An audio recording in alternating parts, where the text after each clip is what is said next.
प्रेम से बोलिए जय माता दी। छठे दिन माँ कात्यायनी की पूजा होती है। यह समय होता है जब नवरात्रि का उत्सव अपने चरण पर होता है। इस समय माँ के भक्तों का ऊर्जा का स्तर बहुत ऊपर बढ़ चुका होता है। माता कात्यायनी के भक्तों के लिए कुछ भी असंभव नहीं रह जाता। वे भौतिक और आध्यात्मिक स्तरों पर काफी आगे बढ़ चुके हैं। माना जाता है कि माँ कात्यायनी ही महिषासुर का वध किया था। आइए सभी श्रोतागण दुर्गा सप्तशती का 6वां अध्याय श्रवण करते हैं। मैंने सर्वज्ञ स्वर भैरव के अंक में निवास करने वाली परमोष्टकृत पद्मावती देवी का चिंतन करता हूँ। वे नागराज के आसन पर बैठी हैं। नागों के फनों में सुशोभित होने वाली मणियों की विशाल माला से उनकी देहलता उद्भासित हो रही है। सूर्य के समान उनका तेज है। 3 नेत्र उनकी शोभा बढ़ा रही है। वे हाथों में माला, कुंभ, कपाल और कमल लिए हुए हैं तथा उनके मस्तक में अर्ध चंद्र का मुकुट शोभित है। ऋषि कहते हैं, देवी का यह कथन सुनकर दूतों का बड़ा अमर्ष हुआ और उसने दैत्यराज के पास जाकर सब समाचार विस्तार पूर्वक का सुनाया। दूत के उस वचनों को सुनकर दैत्यराज कुपित हो उठा और दैत्य सेना धर्मलोचन से बोला, धर्मलोचन, तुम शीघ्र अपनी सेना साथ लेकर जाओ और उस दुष्ट के केस पकड़कर घसीटते हुए उसे बलपूर्वक यहाँ ले आओ। उसकी रक्षा करने के लिए यदि कोई दूसरा खड़ा हो तो वह देवता, यक्ष अथवा गंधर्व ही क्यों ना हो, उसे अवश्य मार डालना।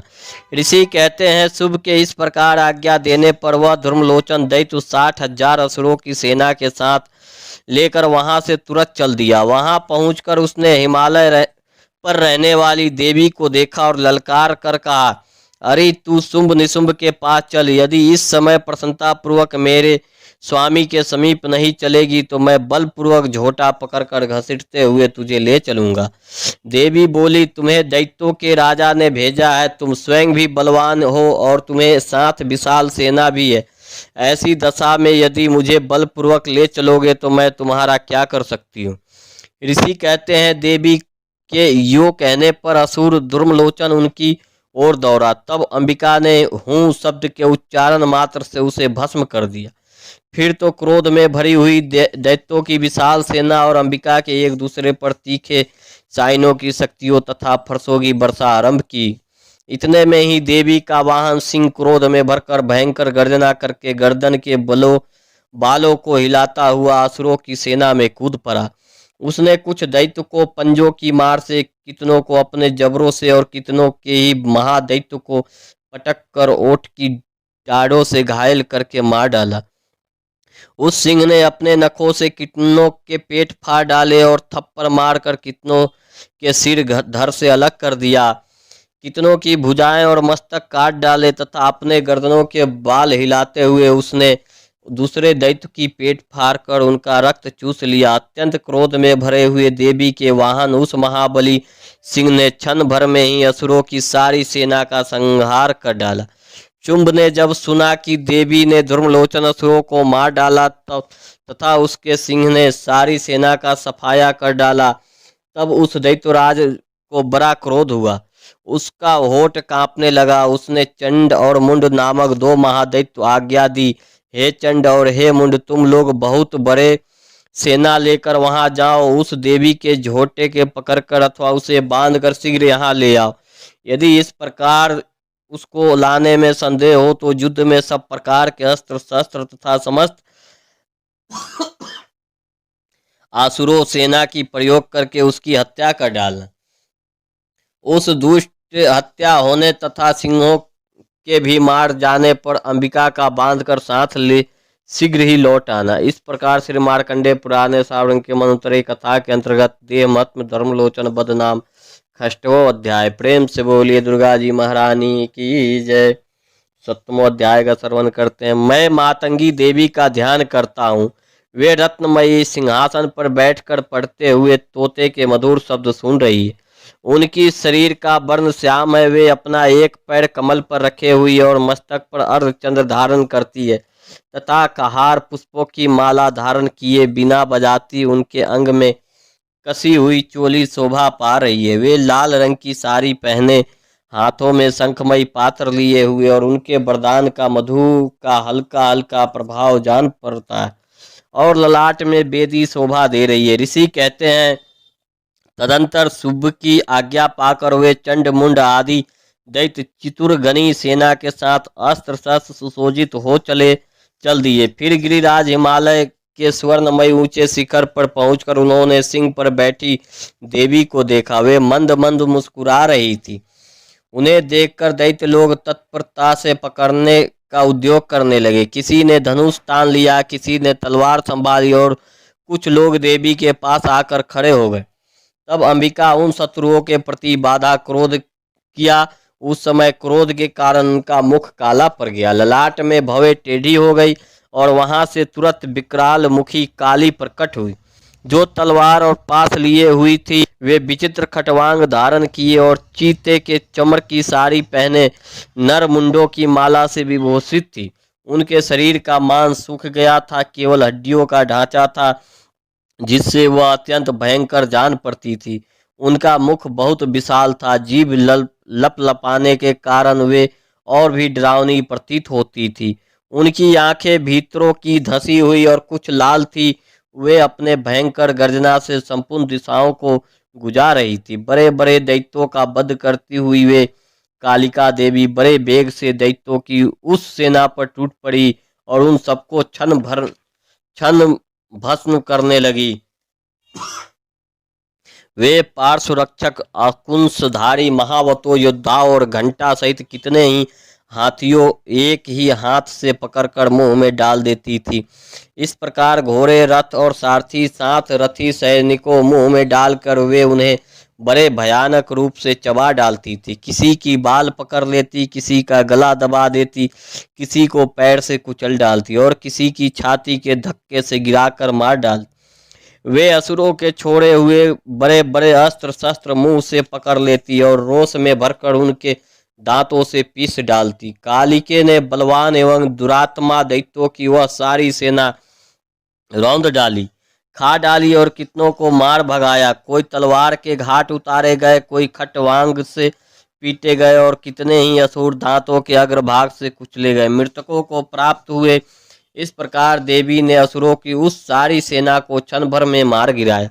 यह देख चंड और उन अत्यंत भयानक काली देवी और दौड़ा तथा महादैत्य मुंड ने भी अत्यंत भयंकर बाणों की वर्षा तथा हजारों बार चलाए हुए चक्रों से उन भयानक नेत्रों वाली देवी को अच्छेदित कर दिया। वे अनेकों चक्र देवी के मुख में समाते हुए ऐसे जान पड़े मानो सूर्य के बहुतरे मंडल बादलों के उदर में प्रवेश कर रहे हो। तब भयंकर गर्जना करने वाली कालिके ने अत्यंत रोष में भरकर विकट अट्टहास किया। उस समय उनके विकराल बदन के भीतर कठिनात से देखे जा सकने वाली दांतों की प्रभाव वे अत्यंत उज्ज्वल दिखाई देती थी। देवी ने बहुत बड़ी तलवार हाथ में ले हंग का उच्चारण करके चंड पर धावा किया और उसके केस पकड़कर उसी तलवार से उसका मस्तक काट डाला, चंडों को मार गिराया। मुंड भी देवी की ओर दौड़ा, तब देवी ने रोष में भरकर उसे भी तलवार से घायल करके धरती पे सुला दिया। महापराक्रमी चंड और मुंड को मरा गया देख मरने से बची हुई बाकी सेना भय से व्याकुल हो चारों ओर भाग गई। तदंतर काली ने चंड और मुंड का मस्तक हाथ में ले चंडिका के पास जाकर प्रचंड अट्टहास करते हुए कहा, देवी, मैंने चंड और मुंड नामक इन दो महापशुओं को तुम्हें भेंट किया है। अब युद्ध में तुम शुंभ और निशुंभ का स्वयं ही वध करना। ऋषि कहते हैं, वहां लाए हुए उन चंड मुंड नामक महादैत्यों को देखकर कल्याणमयी चंडी ने काली से मधुर वाणी में कहा, देवी, तुम चंड और मुंड को लेकर मेरे पास आई हो, इसलिए संसार में चामुंडा के नाम से तुम्हारी ख्याति होगी। इस प्रकार श्री मार्कंडेय पुराण सावर्णिक मन्वंतरे कथा के अंतर्गत देवी महात्म्य चंड वध मुंड वध नाम 7वां अध्याय पूरा हुआ। आइए 8वां अध्याय श्रवण करते हैं। मैं अनिमा आदि सिद्धमयी किरणों से आवृत भवानी का ध्यान करता हूँ। उनके शरीरों का रंग लाल है, नेत्रों में करुणा लहरा रही है तथा हाथ में पास अंकुश बाण और धनुष शोभा पाते हैं। ऋषि कहते हैं, चंड और मुंड नामक दैत्यों के मारे जाने तथा बहुत सी सेना का संहार हो जाने पर दैत्यों के राजा प्रतापी शुभ के मन में बड़ा क्रोध हुआ और उसने दैत्यों की संपूर्ण सेना को युद्ध के लिए कूच करने की आज्ञा दी। वह बोले, आज उदय युद्ध नाम के 86 दैत्य सेनापति अपने सेनाओं के साथ युद्ध के लिए प्रस्थान करे। कम्बुक नाम वाले दैत्य के 84 सेनानायक अपनी वाहिनी से घिरे हुए यात्रा के 50 कोटि बिरज कुल के और 100 धर्मकौल के असुर सेनापति मेरी आज्ञा से सेना सहित कुछ करे। काल का दौहार्ज मौर्य और काल के असुर भी युद्ध के लिए तैयार हो मेरी आज्ञा से तुरंत प्रस्थान करे। भयानक शासन करने वाली असुर राज शुंभ इस प्रकार आज्ञा दे सहस्त्रों बड़ी बड़ी सेनाओं के साथ युद्ध के लिए प्रस्थित हुआ। उसकी अत्यंत भयंकर सेना आती देखकर चंडिका ने अपने धनुष की टकराहट से पृथ्वी और आकाश के बीच का भाग गुजा दिया। राजन, तदंतर देवी के सिंह ने भी बड़े जोर जोर से दहाड़ना आरंभ किया। फिर अंबिका ने घंटे की शब्द से उस ध्वनि को और भी बढ़ा दिया। धनुष की टकरार, सिंह की दहाड़ और घंटे की ध्वनि से संपूर्ण दिशाएं गूंज उठी। उस भयंकर शब्द से काली ने अपने विकराल मुख और भी बढ़ा लिया तथा इस प्रकार वह विजयिनी हुई। उस तुमल नादुक सुनक दैत्यों की सेनाओं चारों ओर से आकर चंडिका के सिंह तथा काली देवी को क्रोधपूर्वक घेर लिया। राजन, इसी बीच में असुरों के विनाश तथा देवताओं का अभ्युदय के लिए ब्रह्मा, शिव, कार्तिकेय, विष्णु तथा इंद्र आदि देवी की शक्तियां जो अत्यंत पराक्रम और बल से सम्मान थी, उनके शरीर से निकलकर उन्हीं के रूप में चंडिका देवी के पास गई। जिस देवता का जैसा रूप हो, जैसी वेशभूषा और जैसा वाहन, ठीक वैसे ही साधनों से संपन्न हो उसकी शक्ति असुरों से युद्ध करने लगी।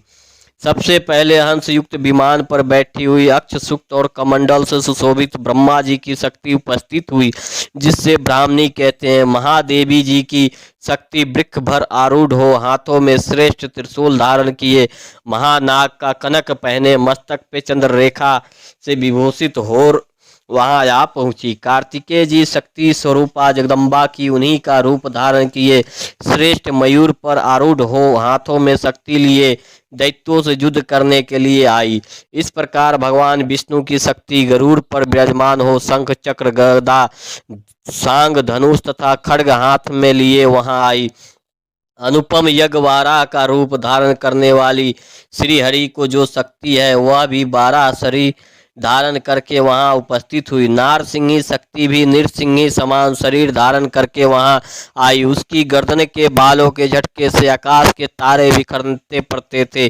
इस प्रकार इंद्र की शक्ति वज्र हाथ में लिए गजराज ऐरावत पर बैठकर आई। उसके भी सहस्त्र नेत्र थे। इंद्र का जैसा रूप है वैसा ही उसका भी था। तदंतर उन देवी शक्तियों घिरे हुए महादेवी जी चंडिका से कहा, मेरी प्रसन्नता के लिए तुम शीघ्र ही इन असुरों का संहार करो। तब देवी के शरीर से अत्यंत भयानक और परम उग्र चंडिका शक्ति प्रकट हुई, जो सैनिक गिद्धरियों के भांति आवाज करने वाली थी। उस अपराजिता देवी ने धूमली जटा वाले महादेव जी से कहा, भगवान आप शुंभ निशुंभ के पास दूत बनकर जाएं और उन अत्यंत गर्विले दानव शुंभ एवं निशुंभ दोनों से कहिए, साथ ही उनके अतिरिक्त जो भी दानव युद्ध के लिए वहां उपस्थित हो उनको भी यह संदेश दीजिए, दैत्य यदि तुम जीवित रहना चाहते हो तो पताल को लौट जाओ। इंद्र को त्रिलोकी राज्य मिला जाए और देवता यज्ञ भाग का उपभोग करे। यदि बल के घमंड में आकर तुम युद्ध की अभिलाषा रखते हो तो आओ, मेरी सिवाय योगिनियां तुम्हारे कच्चे मांस तृपित हो। चूंकि उस देवी ने भगवान शिव को दूत के कार्यों में नियुक्त किया था, इसलिए वह शिव दूती के नाम से संसार में विख्यात हुई। वे महादैत्य भी भगवान शिव के मुंह से देवी का वचन सुनकर क्रोध में भर गई और जहां कार्तिकेय विराजमान थी उस ओर बढ़े। तदंतर वे दैत्य अष्ट में अमरस में भरकर पहली ही देवी के ऊपर बाण शक्ति और सृष्टि आदि अस्त्रों की वृष्टि करने लगी। तब देवी ने भी खेल खेल में ही धनुष की टकरार की और उससे छोड़े हुए बड़े बड़े बाणों द्वारा दैत्यों के चलाए गए बाण शूल शक्ति और फरसों की काट डाली। फिर काली उनके आगे होकर शत्रुओं को शूल के प्रहार से विदीर्ण करने लगी और खटवांग से उनका कच्चू मर निकालती हुई रणभूमि पर विचरने लगी। ब्राह्मणी भी जिस जिस ओर दौड़ती उसी ओर अपने कमंडलू का जल छिड़कता शत्रुओं ओज और पराक्रम नष्ट कर देती थी। माहेश्वरी ने त्रिशूल तथा वैष्णवी चक्र से अत्यंत क्रोध में भरी हुई कुमार कार्तिकेय की शक्ति से दैत्यों का संहार आरंभ किया। इंद्र शक्ति के वज्र प्रहार से विदीर्ण हो सैकड़ों दैत्य दानव रक्ती धारा बहाते हुए पृथ्वी पर सो गए। वाराही शक्ति ने कीर्तनों को अपनी थुथुनों के मार से नष्ट किया, दाढ़ों की अग्रभाग से कितनों की छाती छेद डाली तथा कितने ही दैत्य उनके चक्री चोट से विदीर्ण होकर गिर पड़े। नारसिंही भी दूसरे महादैत्य अपने नक्शों विधि करके खाती और सिंहनाद से दिशाओं एवं आकाश को गुजाती हुई युद्ध क्षेत्र में विचरने लगी। कितने ही असुर शिवदूती प्रचंड अट्टहास से अत्यंत भयभीत हो पृथ्वी पर गिर पड़े और गिरने पर उन्हें शिवदूती ने उस समय अपना ग्रास बना लिया। इस प्रकार क्रोध में भरे हुए मातृगणों को नाना प्रकार के उपायों से बड़े बड़े असुरों का मर्दन करते देख दैत्य सैनिक भाग खड़े हुए। मातृगणों से पीड़ित दैत्यों युद्ध से भागते देख रक्त बीज नामक महादैत्य क्रोध में भरकर युद्ध करने के लिए आया। उसके शरीर से जब रक्त की बूंद पृथ्वी पर गिरती तब उसके समान शक्तिशाली एक दूसरा महादैत्य पृथ्वी पर पैदा हो जाता। महासूर रक्त बीज हाथ में गदा लेकर इंद्र शक्तियों साथ युद्ध करने लगा। तब इंद्री अपने वज्र से रक्त बीज को मारा। वज्र से घायल होने पर उसके शरीर से बहुत सा रक्त चूने लगा और उससे उसकी समान रूप तथा पराक्रम वाले योद्धा उत्पन्न होने लगे। उसके शरीर से रक्त की जितनी बूंद गिरी उतनी ही पुरुष उत्पन्न हो गए। वे सब रक्त बीज समान ही बीर्जवान बलवान तथा पराक्रमी थे। वे रक्त से उत्पन्न होने वाली पुरुष भी अत्यंत भयानक अस्त्र शस्त्र द्वारा प्रहार करते हुए वहां मातृगणों तथा घोर युद्ध करने लगा। पुनः वज्र के प्रहार से जब उसका मस्तक घायल हुआ तब रक्त बहने लगा और उससे हजारों पुरुष उत्पन्न हो गए। वैष्णवी ने युद्ध में रक्त बीज पर चक्र का प्रहार किया तथा ऐन्द्री उस दैत्य सेनापति को गदा से चोट पहुंचाई। वैष्णवी के चक्र से घायल होने पर उसके शरीर से रक्त बहा और उससे जो उसकी बराबर आकार वाले सहस्त्र महादैत्य प्रकट हुए उनके द्वारा संपूर्ण जगत व्याप्त हो गई। कौमारी ने शक्ति से, वाराहिनी खड्ग से और माहेश्वरी ने त्रिशूल से महादैत्य रक्त बीज को घायल किया। क्रोध में भरे हुए उस महादैत्य रक्त बीज भी गदा से सभी मातृ शक्तियों पर पृथक पृथक प्रहार किया। शक्ति और शूल आदि से अनेक बार घायल होने पर जो उसके शरीर से रक्त की धारा पृथ्वी पर गिरी उससे भी निश्चय ही सैकड़ों असुर उत्पन्न हुए। इस प्रकार उस महादैत्य रक्त से प्रकट हुई असुरों द्वारा संपूर्ण जगत व्याप्त हो गया। इससे उन देवताओं को बड़ा भय हुआ।